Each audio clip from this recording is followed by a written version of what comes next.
Well, let's get started, and undoubtedly, more folks will have a chance to join us. Mira says that she works for Organizing to Win, and is on Ohlone land in the Bay Area. Nice to see you, Mira. Glad you're here. My name is Shanti Gonzalez. I work for the League of Conservation Voters, and I'm our Senior Manager of Candidate Recruitment and Training. And I'm really excited today because we are going to be talking about something that's very near and dear to my heart. I'm a former school board member from Oakland, California, and just experienced so much polarization and divisiveness in the time that I served on our school board. And, we know that nationally we are all experiencing this. And so I'm really excited to have this really great group of people here today to tell us about their experience as elected leaders and how they've worked to navigate engaging their constituents on controversial issues. So welcome. And I would like to just start by just kicking off. Well, what is LCV? For those of you who don't know, we build political power for people and the planet. We do this by influencing policy, holding elected officials accountable, helping to win elections, and that's our strategy to build a world with clean air and water, good public lands, and a safe climate protected by an equitable and strong democracy. And why are we here today? We want to share some examples from experienced legislators on engaging constituents on controversial issues and how to handle it skillfully. How can you build trusting relationships with voters in spite of disagreement on controversial issues, and suggest how candidates can do this effectively in their races. And we want to discuss the decline in civility and how candidates can avoid contributing to that in their election campaigns. So with that, I would like our esteemed panel to introduce themselves. And Senator West, since you're off mute, maybe you can kick us off. Just tell us where you're located, how long you've been serving, and the role that you play, and of course your name. Sure. So I'm State Senator Chris West. I didn't run for public office until I was 64 years old. I'm now 73, and I'm not going to stand for re-election when this term ends in 2026. So I'll retire when I'm 76. I'm from the state of Maryland, the 42nd legislative district. And Maryland's a small state, but we do have 47 state senators. We have 34 Democrats and 13 Republicans.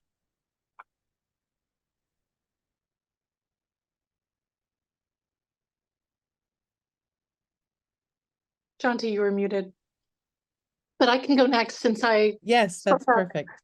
Well, hi, everyone. My name is Alexis Pickering. I am the commission president for the Ada County Highway District, which is a countywide transportation authority located in Boise, Idaho. And I was elected in 2020. It's a nonpartisan office, and it's the only thing like it in the country where we have a countywide transportation authority that manages and maintains the roadway systems for all 6 cities and the county. And that happens to be, of course, the largest population hub in the state of Idaho. Great. Senator Wilson, you want to go next? Thanks so much. Claire Wilson, state senator from the state of Washington, and I represent the 30th legislative district, which I say is outside the shadow of Seattle. So I am in a South King County area and represent a rural, suburban, urban area, 5th most diverse school district in the nation. Worked in my community 35 years, sat on school board for 8 years, and then for the last 6 years have had the honor of serving my constituency in the 30th legislative district, and really happy to be here today. And I'm certain our conversations will dig us a little deeper into our pathways. Thanks. Thanks. And my esteemed former colleague from the Oakland School Board, can you introduce yourself? Yes, my name is Gary Yee. I've been on the school board for 14 out of 16 years of terms. I think 14, yeah, something like that. Since 2002, I ran. School boards are generally nonpartisan, but we've experienced lots of tension and conflict on the board, including walkouts, takeover of meetings, strikes, hunger strikes, Occupy strikes, and so forth. So there's plenty of controversy at the school district level, and yet, I think there's nothing more important than giving the community an opportunity to see their elected officials face to face every 2 weeks. Great. Well, I want to thank you guys so much for being here. This is, to me, given the service that Gary and I did, it's just a really important and close issue to my heart. So thank you all.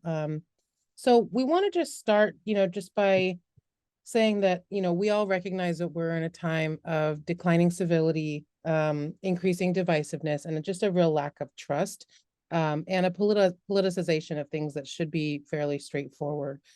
Um, and so the reason we're here today is just we want to talk about how can we lead in a way that fosters trust and mutual respect, even when we know that each of you are serving in communities with deep divides on particular issues, right? Whether that's guns, whether that's, masking and vaccinations, whatever it is, right?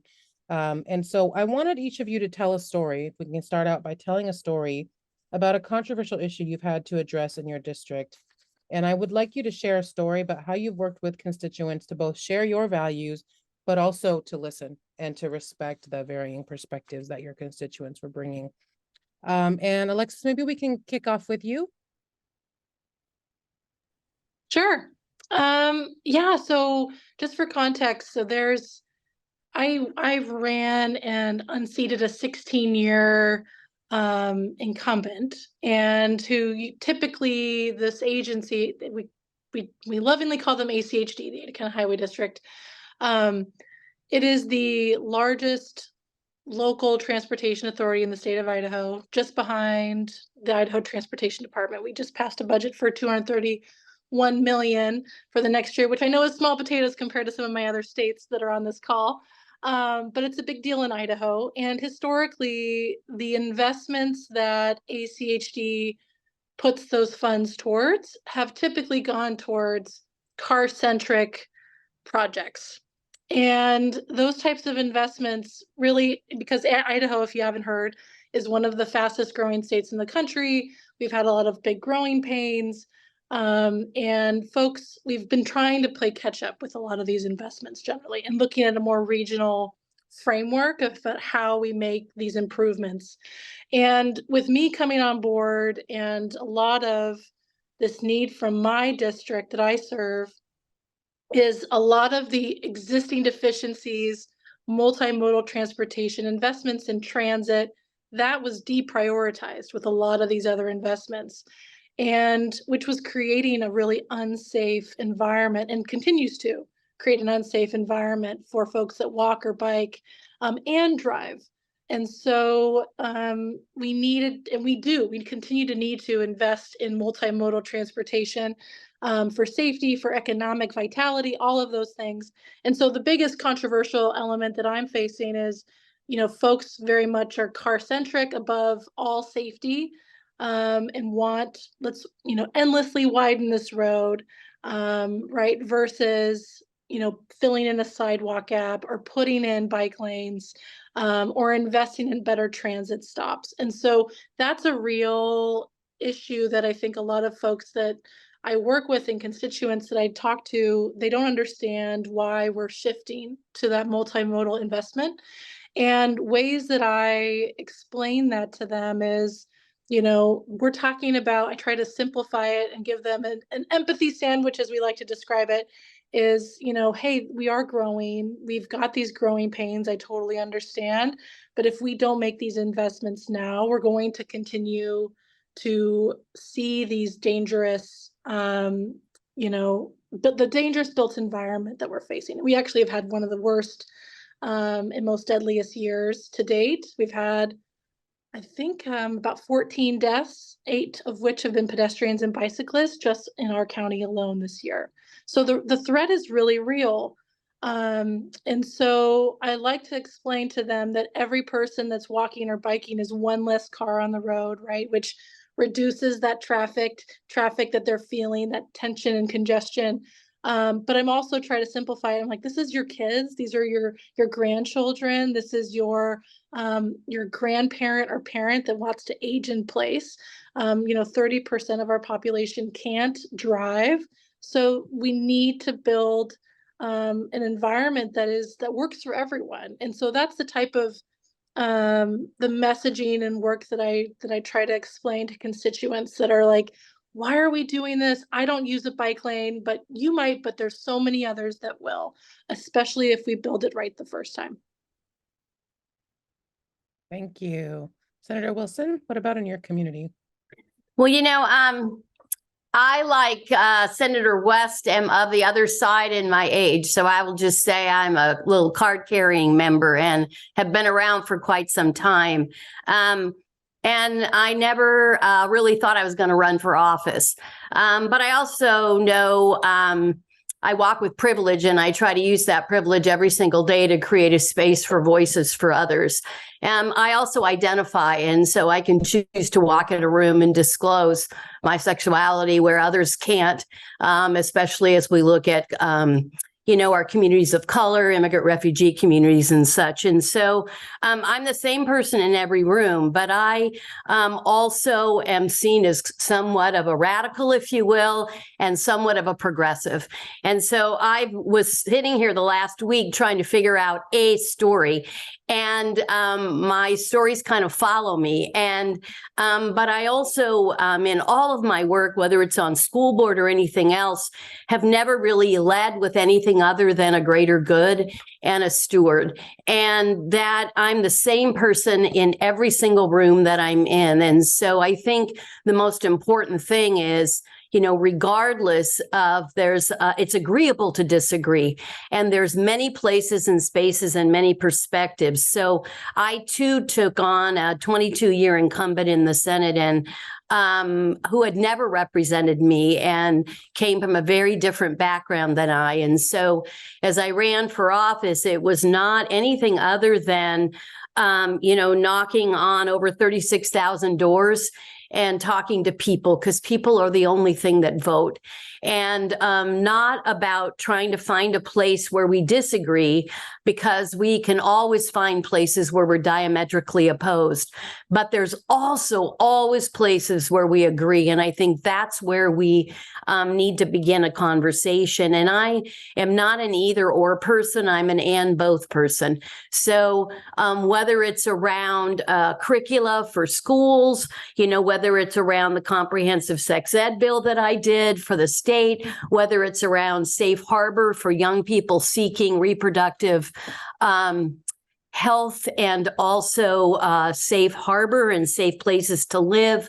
It's around putting the issue at the center and then being true to who I am and who I represent.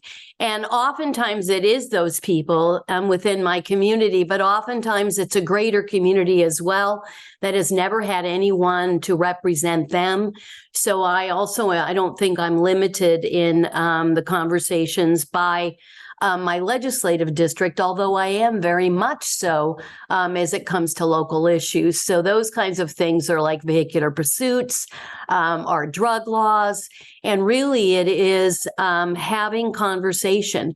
It's, I believe, agreeable to disagree. There's many ways of looking at the world, and I'm a solution-focused person, and I always want to wonder how we got here. What brought us to this place, and we are in a world wherein I describe it as you got to do the wrong thing to get what you need to do it right. And so what does right look like, and how do we disrupt systems that have never been put in place? So that's kind of this broad thing, but I think regardless of what the issue is, I'm one that is not, I'm not afraid of conversation, but it's not confrontational either. It's a wonder. It's around understanding people's perspective and where they come from and what brings them to that place. And then I think together we create a deeper understanding. And we may never agree, but we clearly can continue conversation. And I just want to say in my state, our lieutenant governor has started some work around civil discourse conversations, because it has gotten to a place where we can no longer even have the conversations that I think are so important that I just described. So I don't know if that answers, that's more global than local, but I think it's being true to self, but also understanding your constituents, but also the state of the world.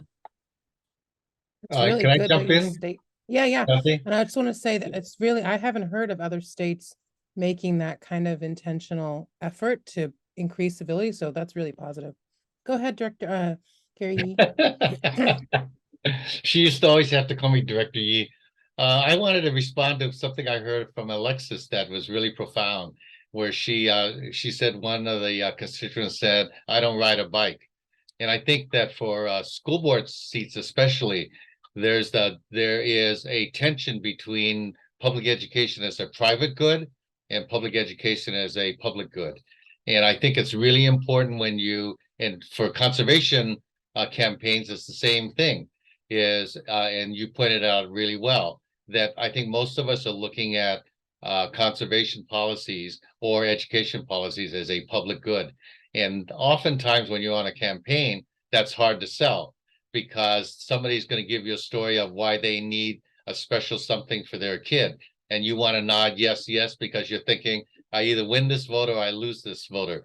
And so that's, I think, where the tension comes. When I first ran in 2002, I ran as a 20-year educator in the Oakland schools for an Oakland school seat. So I had the opportunity to have the gravitas of being a public school employee. And so all my life has been represented by that, and that worked fine. But the last race I ran in 2018 to rejoin Shanti on the board, I ran on a platform, a conservative platform of needing to close schools.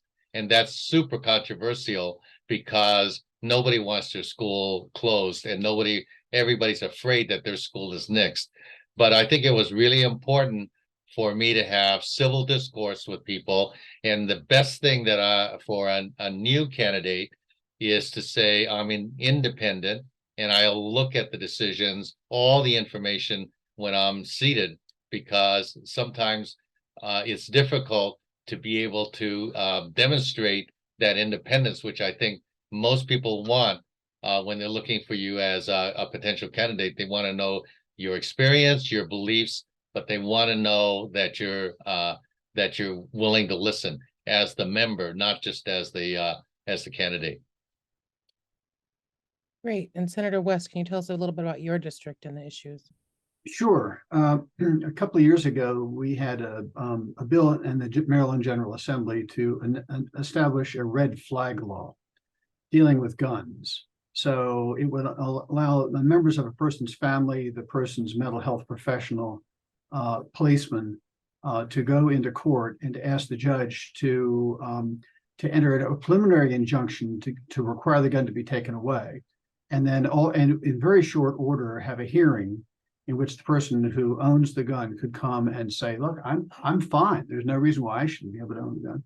And people can testify against them. And you'd have a final determination about whether, if the person continued to retain possession of this weapon, he or she would use it in a way which would either cause someone's death or at least serious injury to someone.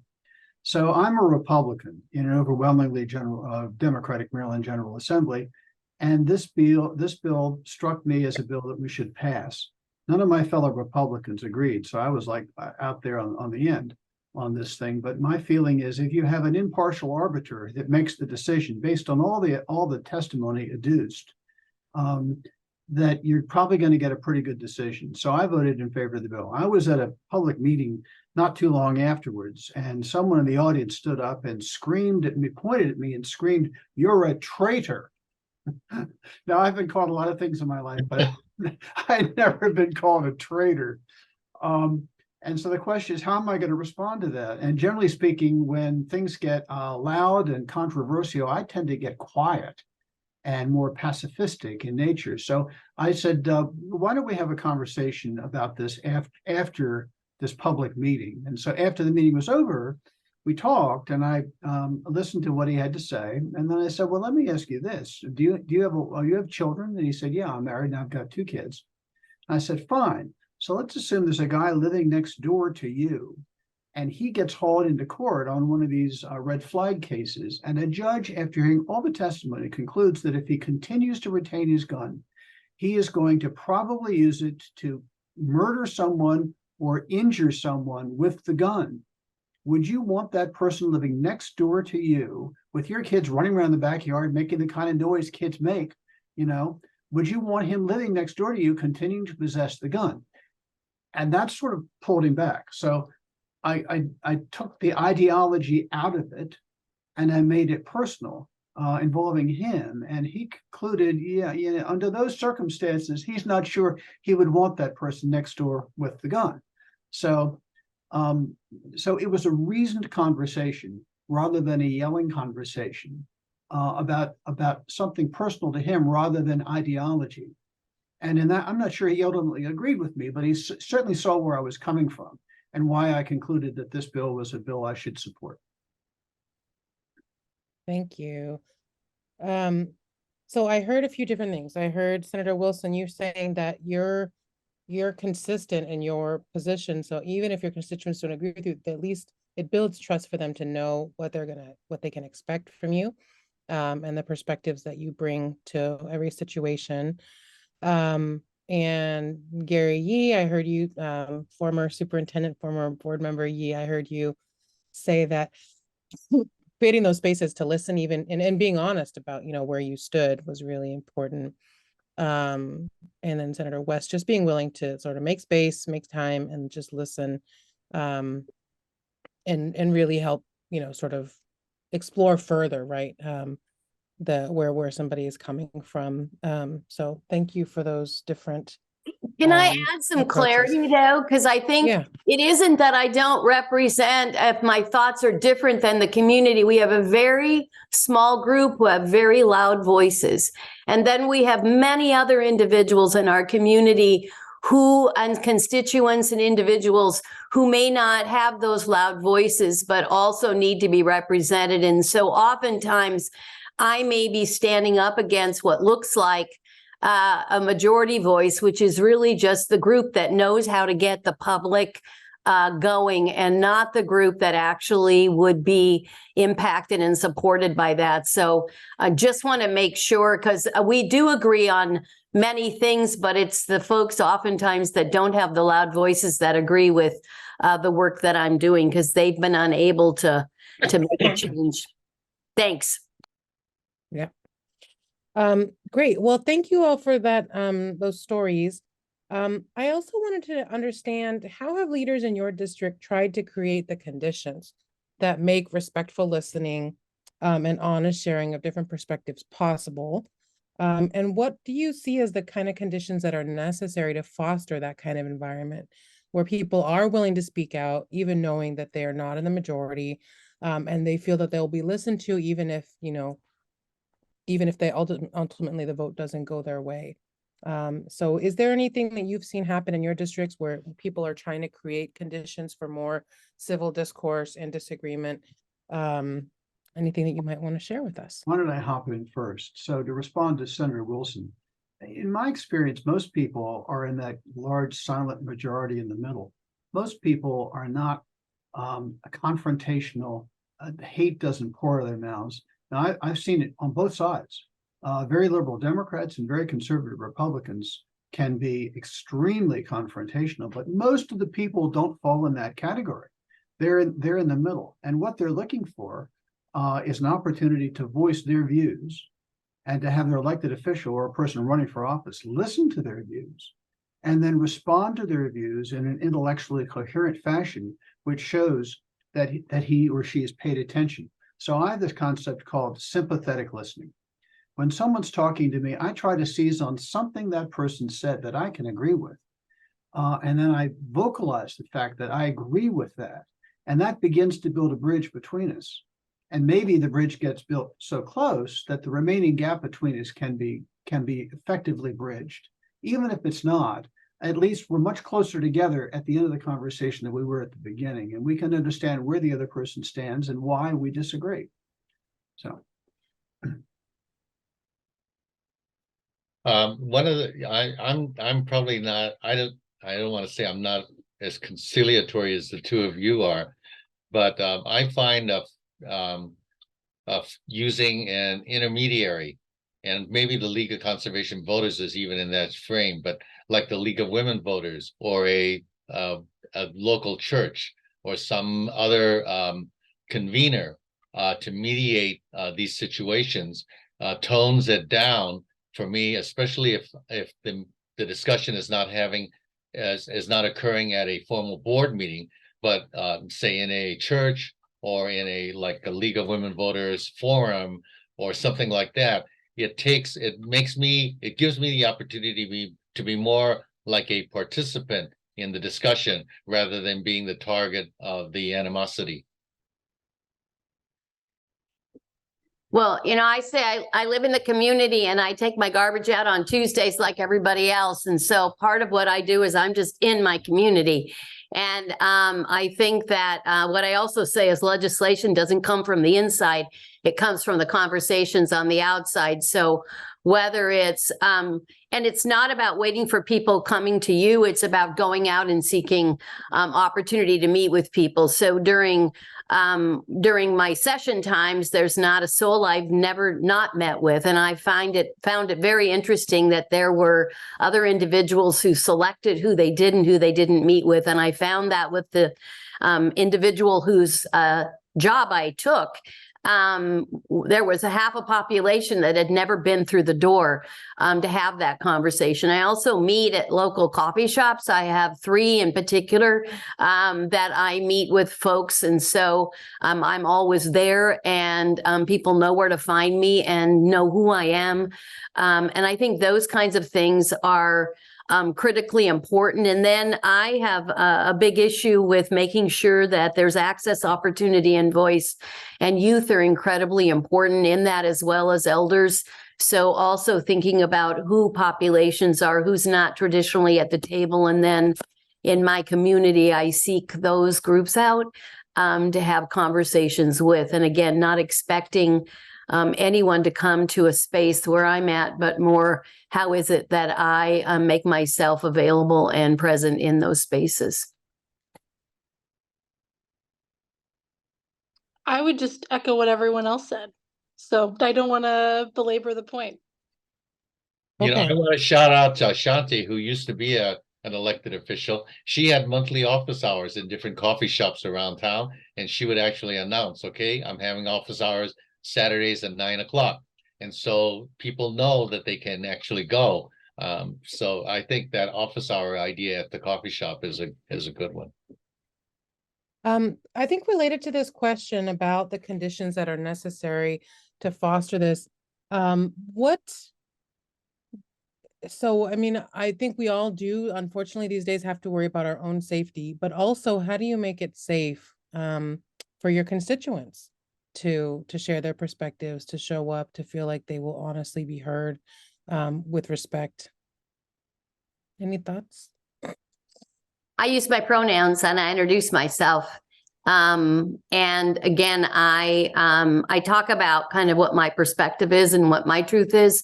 I also have a poster I developed and put up in my office and in everywhere that I go that talks about who I welcome and why I welcome folks and their voices heard. I also make sure that the staff I have represent and are representative of communities.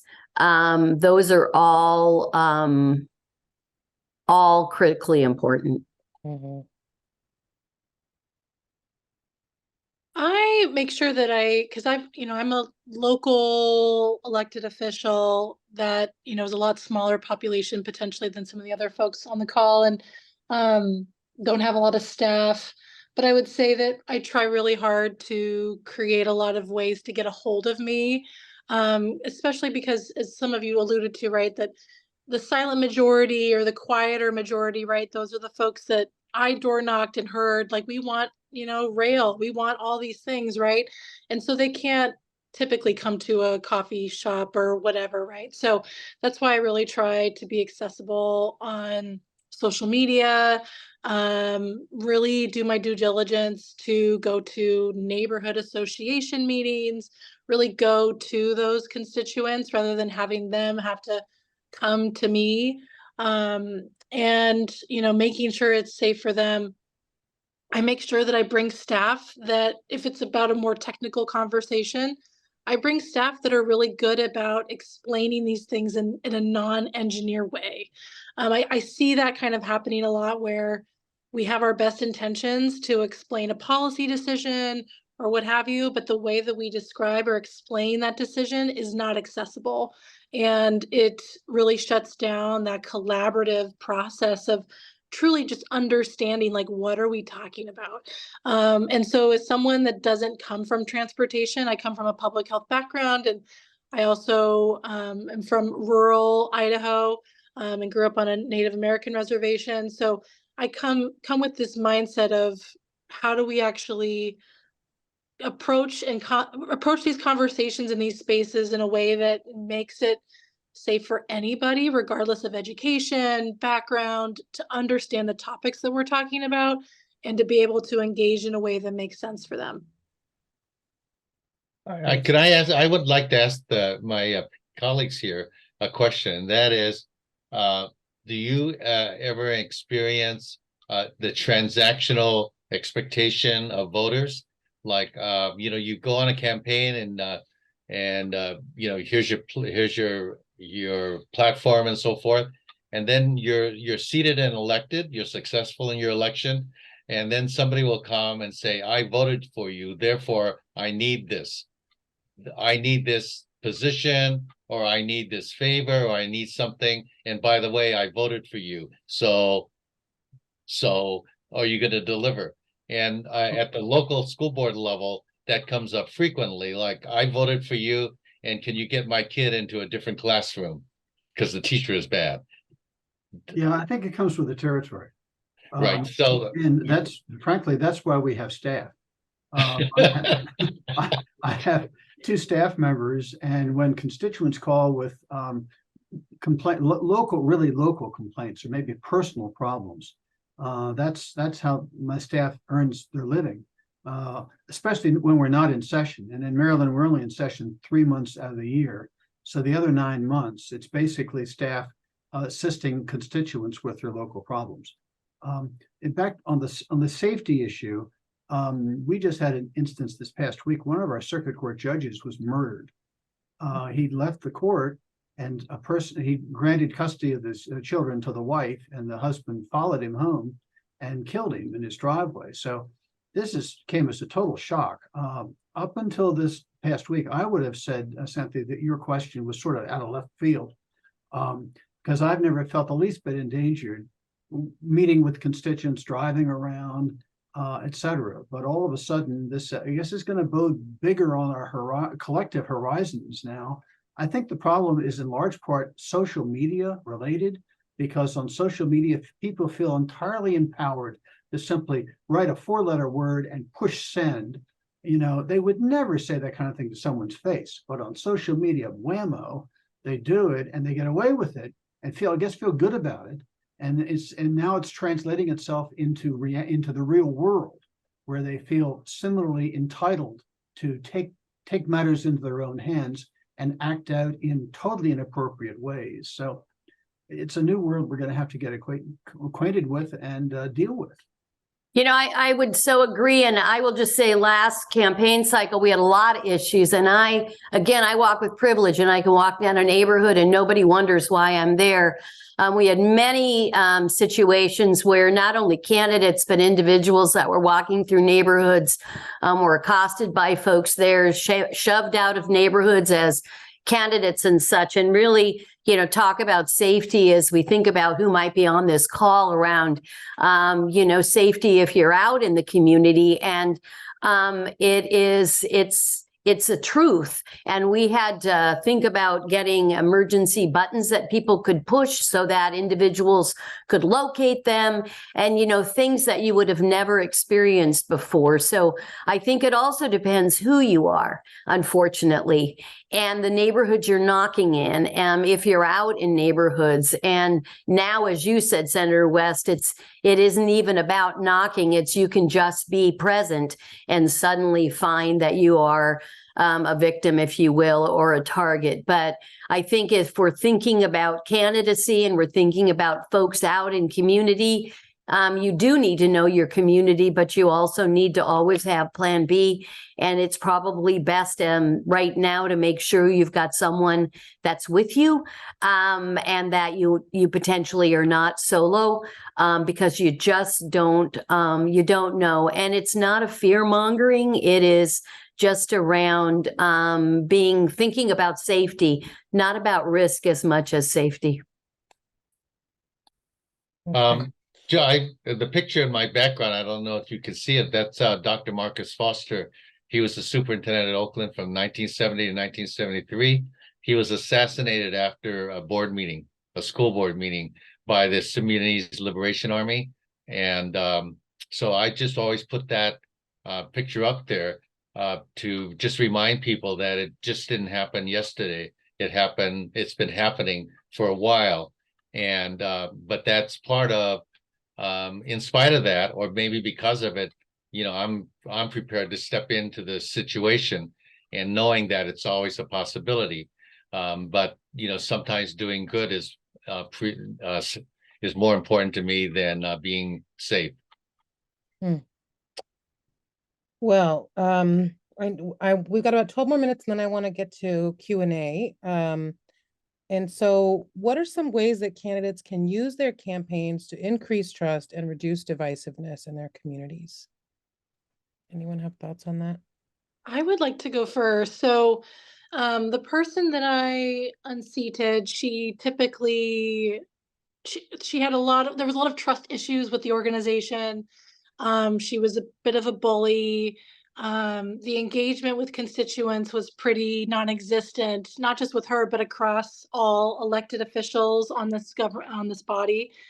And I knew that one, like similar to what Senator Wilson mentioned, there wasn't anyone that was representing my interests on this body, which is part of the reason why I decided to run, because it's like, if not me, who else?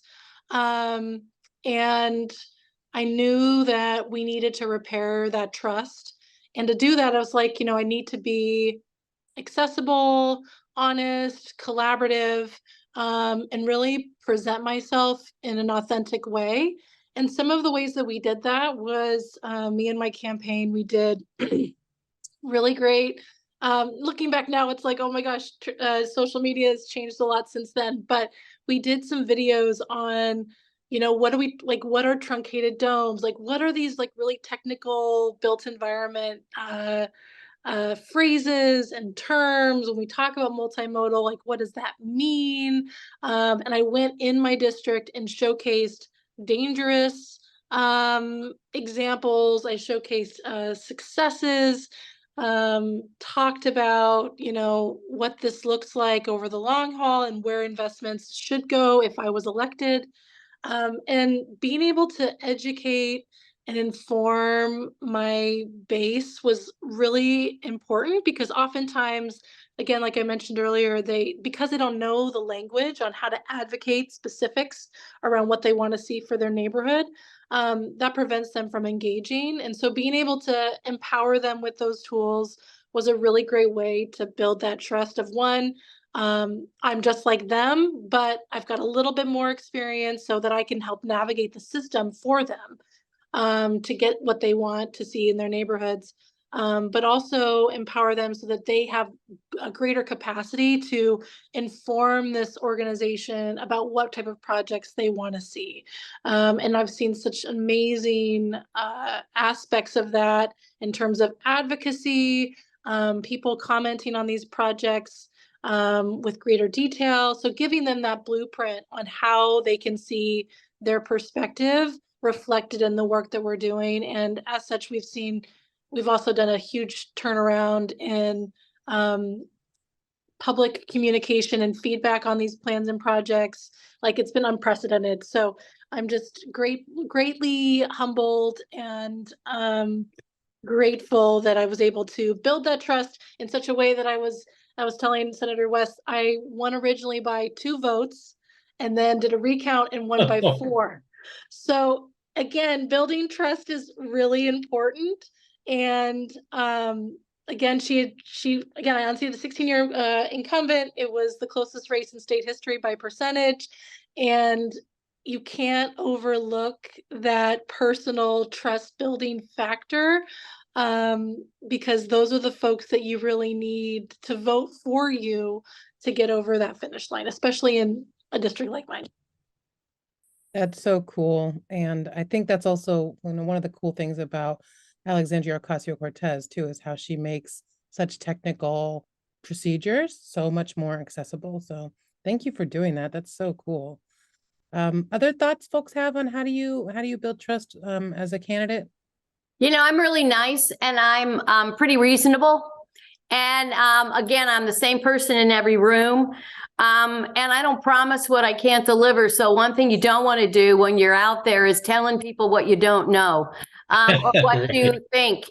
I'm also not a single agenda person. There's many things that are important to people. And I think, Senator West, you talked about trying to find that hook, I call it, or the niche where we do agree and how we build on that. And I was just going to say, you know, I knocked on doors that were all persuasion doors the first time. So I didn't knock on anybody who agreed with me. I started knocking because there were a lot of people that did. So I started, and I'd never knocked before, but I started knocking on what I didn't even know at that point were persuasion doors. And I have one day I was out knocking in a community and I was in a cul-de-sac and I was coming around a corner and there was a guy working on his truck and I'm coming around. He's like, oh, no. I know you and I don't agree with you. And I'm like, wait a minute. You're not even giving me a chance to introduce myself. And I said, I bet there's something we agree on.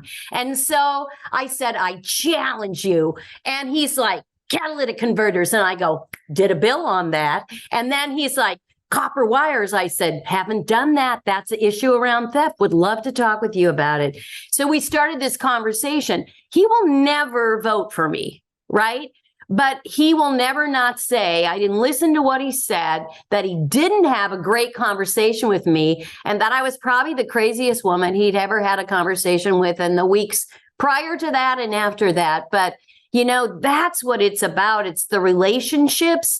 And it's about, again, being just true to who you are in every single room. And, you know, and people know that. And that's just how I think you walk your world. And people know when you're being truthful and when you're not. So, but catalytic converter conversation always comes to mind because he was about ready to run away from me and I didn't let him. Well, Senator Wilson, I could just add as an appended note to that, even though the guy is never going to vote for you, he's probably not going to lie awake at night plotting on how he's going to defeat you either. That's exactly right. Thank you. I think I'm assuming, Shanti, that most of the people who are in attendance have some relationship with conservation, since this is the League of Conservation Voters. And I got to thinking of our colleague, Jody London, who is a very staunch conservation person, and she applies conservation in that perspective on everything that comes to the school board. And, you know, to some extent, you know, I just kind of like roll my eyes, but I realize the value of it because it's not it doesn't feel like a political argument. It sounds like something for everybody's good. So I would say to find as many ways that you can demonstrate the value of conservation in the legislation that you look at or the decisions you have to make. I just had a chance this last week to go to a school, and they were telling me how one of the school, this is a high school, one of the school projects was taking a drone over the schools and realizing that that there were no trees around the school, and that improving the comfort level at the school around the playground, and actually the comfort level in the classroom would benefit by more shrubbery. And so people got to start thinking about that. But that kind of logic, not just going to the air conditioner first as the first option, I think is the contribution that people who have a conservation perspective can bring. And you wouldn't normally think of those kinds of applications to a person running for office. And so I think those those people on the call actually have a lot of contribution to public agencies, which don't naturally think about conservation as a common good. And I think on the campaign trail, those kinds of things are really appealing. Cool. So we're going to get to the public questions in just a minute here. But before we do, I just wanted to ask each of you, are there resources that our candidates might want to know about? And so I just signed up. I haven't been to their programs yet, but I just signed up for something this Saturday that Braver Angels is putting on that is about how to disagree without demonizing basically your, whoever it is you're in a disagreement with. So I'm going to drop the link in the chat to that program, and specifically if people are interested in that. But I wanted to give each of you a chance just to share who do you know, organizations either in your community, in your state, or just in the country that is doing work that's aligned, right? Like trying to build trust, reduce polarization and divisiveness, and help us have, better conversations and more civil conversations. Go ahead, Senator Wilson. There's two that I would shout out. One is National Emerge, and Emerge is a national, excuse me, a national organization whose work is to get to 51% if we look at women in at all levels of government. Alexis Pickering, you're one of those 51%, and we're not quite there yet. But they are state organizations, and they have both a cohort training, but also boot camps they run to really help women understand the democratic process, understand issues related to campaigns, fundraising, and all those things. And they are working with every level. So not just state races, but school board races, commissioner races, any kind of council race. So I would encourage folks to look at that. And then the other is the LGBTQ Victory Fund, which is also a national organization that is really in support of my brothers, sisters, and siblings who are running for office and really in many places and spaces needing to have that support that may not come from within. And they are a national organization, but also have state affiliates. And again, the Victory Fund. Those would be two things I would pass along. Thank you.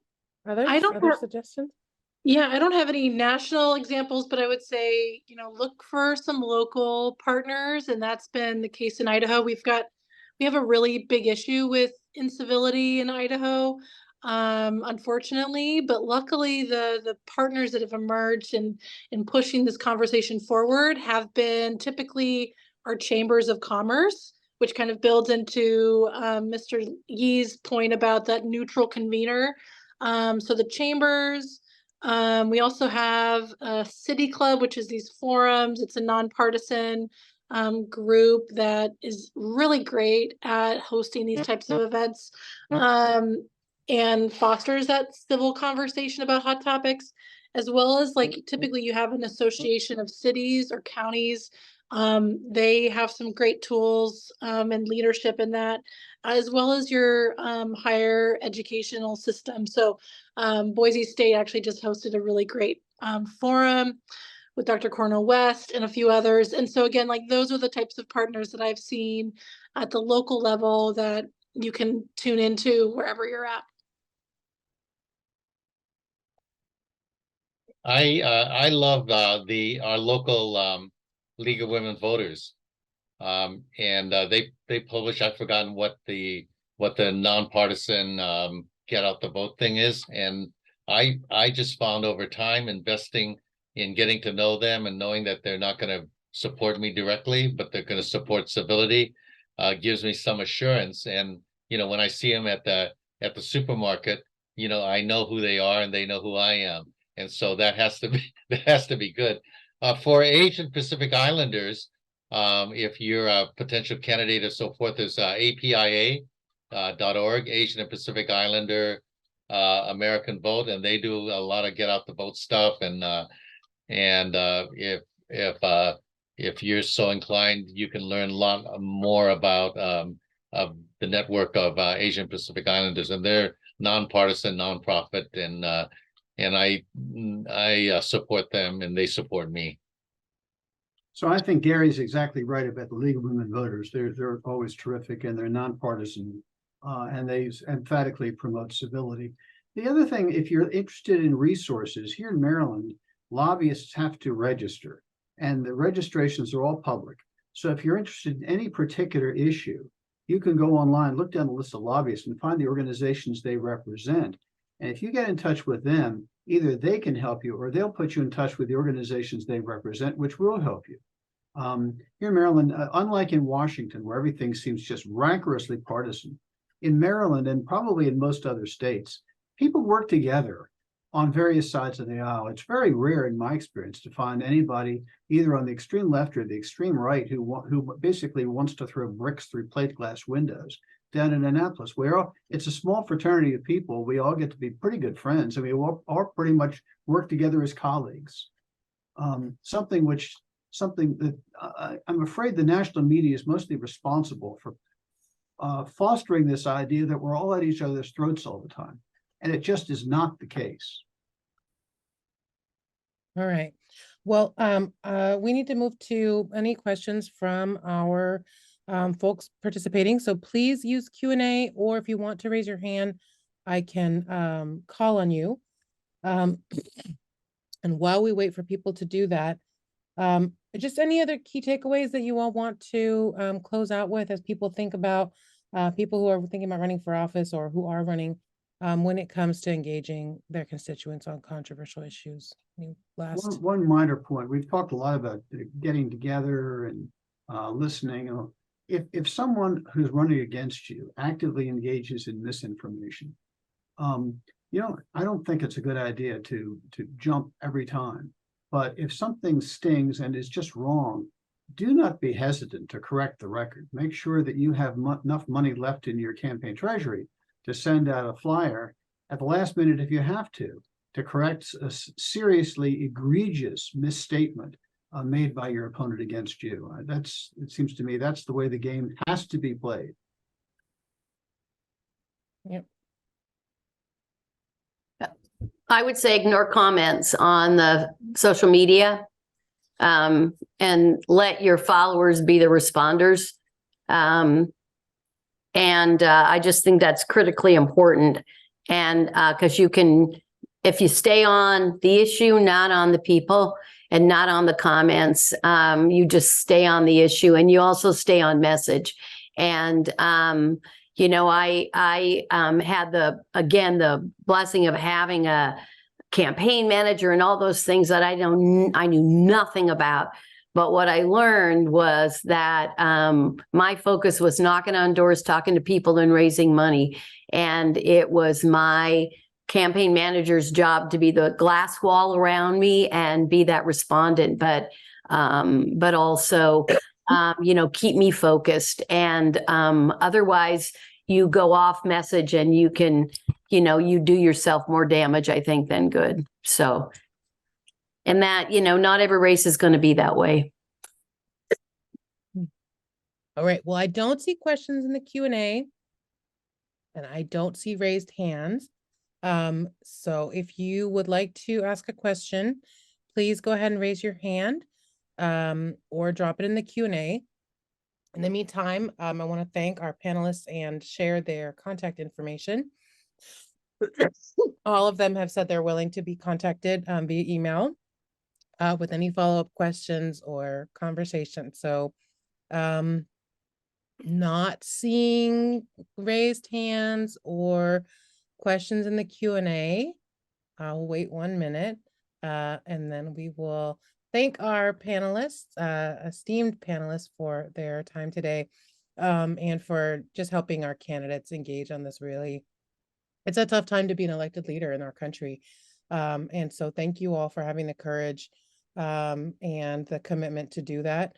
And, our candidates who are running or thinking about running, thank you too, because it takes a lot of courage to put yourself out there and try and lead in your community. So, all right. Well, I don't see any hands raised or additional questions in the Q&A. So I want to thank you, Senator Wilson, Senator West, Commissioner and Commission President Pickering and former Superintendent and School Board Member Yee. Thank you guys so much for giving your time, sharing your wisdom, your expertise with our LCV members and folks from our state affiliates. And I see a couple things in the chat here. Okay, so you guys sharing links Yeah. for Emerge and for APIA vote. Thanks so much, and we will see you next time.